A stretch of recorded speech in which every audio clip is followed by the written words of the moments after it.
Господине Луквенец, ви благодариме на поставеното прашање. Ова е прашање кое вие си го поставувате најверојатно самиот на себе. Ние заедно со целата прилепска јавност очекуваме лично вие да ни дадете одговор на поставеното прашање. Во чии џебови завршија парите од тутунскиот комбинат? Дали, господине Луквенец, вашите фирми имаат работено со тутунскиот комбинат? Одговорете, господине Луквенец, колку средства вие преку вашите фирми имате земено од тутунскиот комбинат за време на криминалното работење на директорите од СДСМ, за кои има правосилни пресуди. Дали, господине Луквенец, ви се познати фирмите Печатница Гинис и ХМДЛ Прилеп?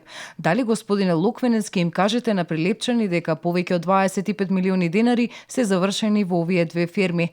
Ете таму се парите, господине Луквенец, во вашите џебови. Кај вас и вашите директори, кои се уште се во затвор за криминалите направени во тутунскиот комбинат. Кратко и јасно, каде завршувале парите од тутунскиот комбинат најдобро знае СДСМ, затоа што истакнати членови на СДСМ добро се офајдиле од тие пари и со своето криминално работење го уништија најголемиот бренд во Прилеп, тутунскиот комбинат. Се вели во соопштението на ВМРО ДПМН од Општинскиот комитет во Прилеп.